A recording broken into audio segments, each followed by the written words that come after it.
contract signing. Nang ibigay niya ang hudyat kung saan tumulak na ang aming grupo. Pero sa pagkakataong ito, hindi na siya behind the scenes dahil siya na mismo ang title role sa true to life na eksena.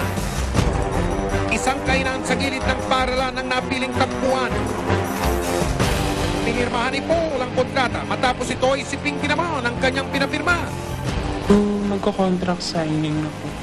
Niyaya niya po ako mag-hotel po pero hindi nga po natuloy kasi doon na po pumasok yung mga polis po para po hulihin siya. Dahil huli sa akto ang pagpapanggap ni Paul, isang take lang, agad na siyang dinakma ng mga pulis. Aray! Aray ko! Aray! Teka lang po, teka lang. Teka lang. Oo, naka. Basta. Basta ba yan? Wala pa.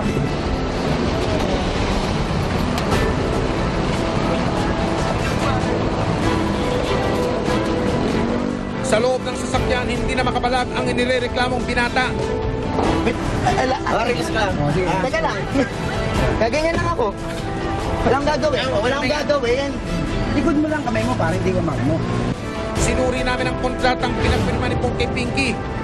Nakalagay rito kung magkano ang talent ni Pinky at kung ano-anong benepisyo ng pagiging model. May binabanggit pa ritong pangalan na talent acquisition manager ng isang magazine.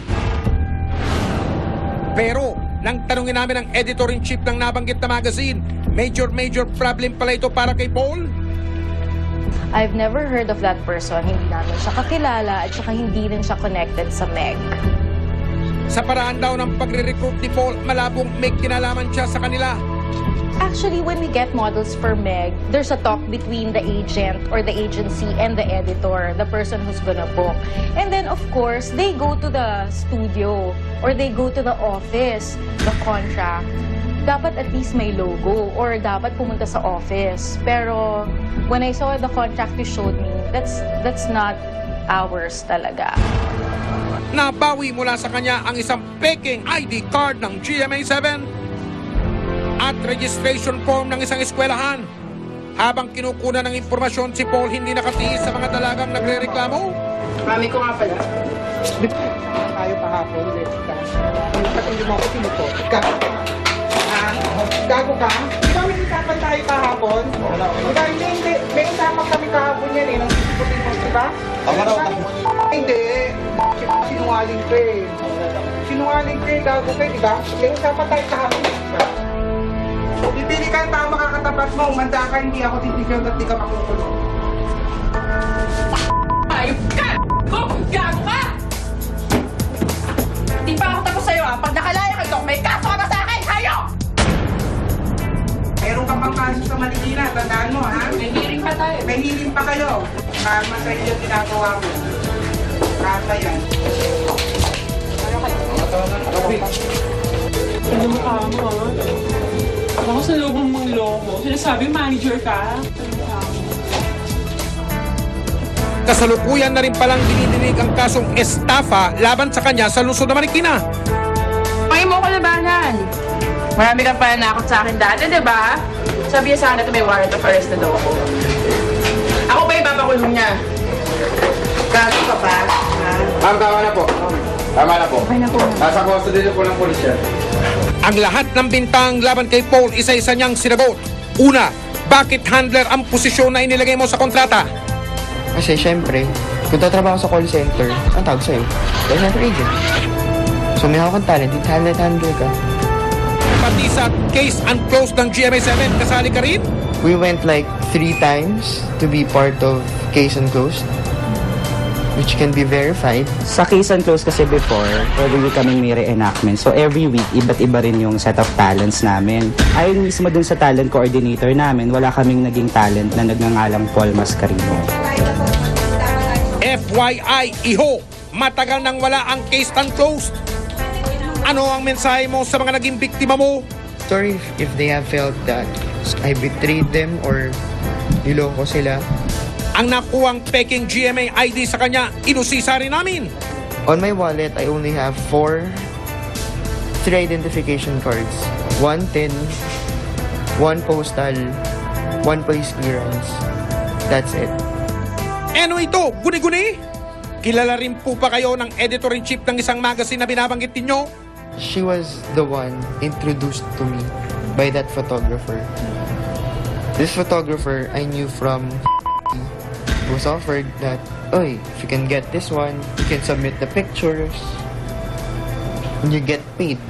Ipinasuri namin sa isang psychiatrist ang kalagayan ni Paul.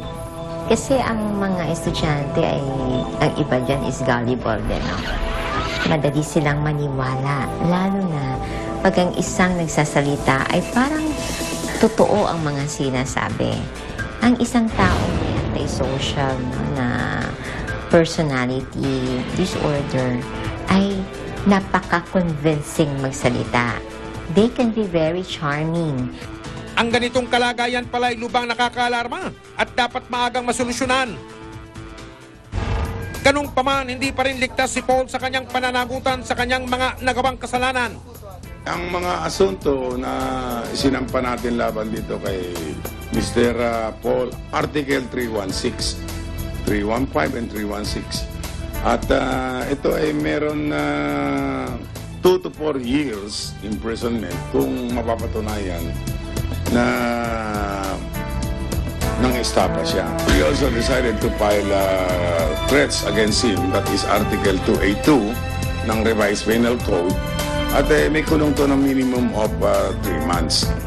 Minimum ho yung ibig sabihin nun. Ibig sabihin, it can go up to 6 years.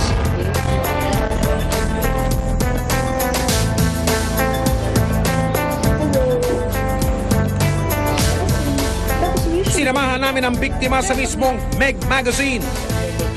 Baon niya ang pagpapakasakaling baka ito na ang una niyang hakbang para abutin ang pangarap.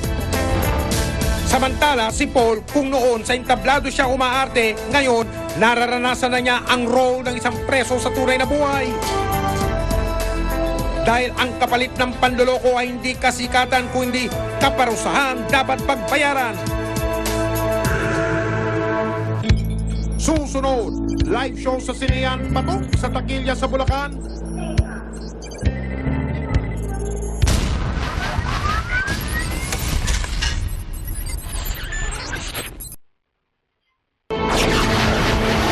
Hindi lang pala si Pinking naloko ng talent manager kuno, may dalawa pang nauna.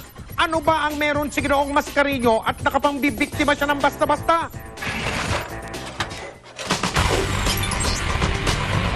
Si Paul Anthony Mascarillo hindi lang daw malang profesor at teacher sa paaralan ng mga estudyanteng itatago natin sa mga pangalang Pinky, Reese at Sandy, kundi astang talent handler rin daw at mistulang lover boy pa. Kung si Sandy siningil ng 12,000 piso para ayusin di umano ang mga grado sa paaralan.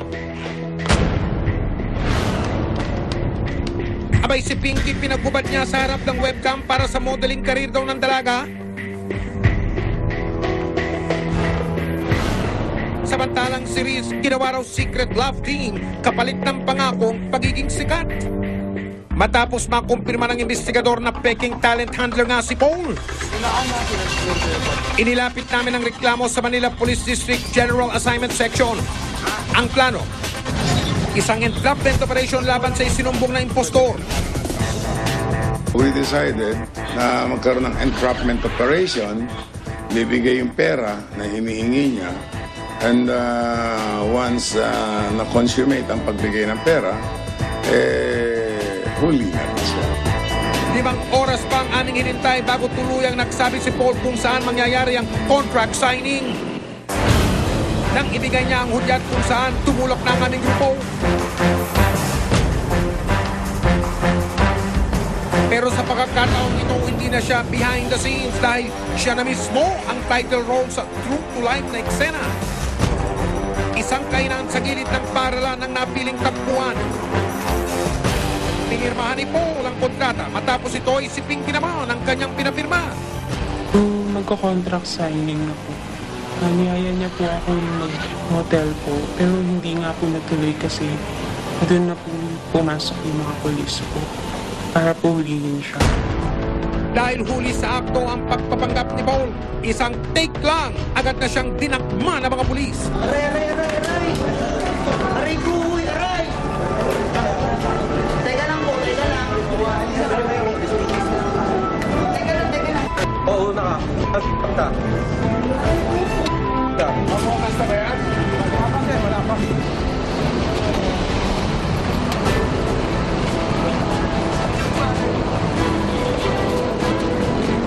Sa loob ng sasakyan, hindi na makabalag ang inirereklamong binata.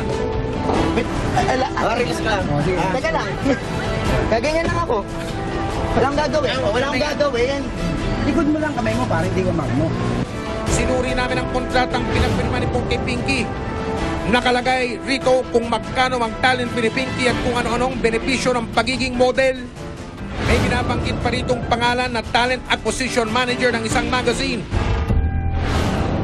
Pero, nang tanungin namin ang editor-in-chief ng nabanggit na magazine, major problem pala ito para kay Paul. I've never heard of that person. Hindi namin siya kakilala at saka hindi rin siya connected sa Meg.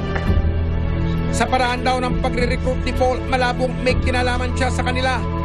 Actually, when we get models for Meg, there's a talk between the agent or the agency and the editor, the person who's gonna book. And then, of course, they go to the studio or they go to the office, the contract. Dapat at least may logo or dapat pumunta sa office. Pero when I saw the contract you showed me, that's not ours talaga. Nabawi mula sa kanya ang isang peking ID card ng GMA7 at registration form ng isang eskwelahan. Habang kinukunan ng impormasyon, si Paul hindi nakatiis sa mga dalagang nagre-reklamo. Mami ko nga pala. Tayo kahapon, Jessica. Pati mo ako sinutot. Gago ka? Di ba may usapan tayo kahapon? Di ba hindi? May usapan kami kahapon yan eh. Nang sisiputin mo, di ba? Hindi. Sinungaling ka eh. Sinungaling ka eh, gago ka eh, di ba? May usapan tayo kahapon, di ba? Bibili ka ang tama kakatapat mo, umanda ka, hindi ako titigil at di ka makukulong. Ayop ka! Gago ka! Di pa ako tapos sa'yo ha. Pag nakalaya ka ito, may kaso ka na sa akin! Hayop! Meron ka pang kaso sa Marikina, tandaan mo ha? May hearing pa tayo. May hearing pa kayo. Karma sa inyo ginagawa mo. Karma yan. Ano mukha mo, ha? Ako sa loob mong loko. Sinasabi, manager ka. Kasalukuyan na rin palang dinidinig ang kasong estafa laban sa kanya sa lungsod ng Marikina. Pwede mo ko labanan. Marami kang pananakot sa akin dati, di ba? Sabi niya sa akin na may warrant of arrest na daw ako. Ako pa ipapakulong niya.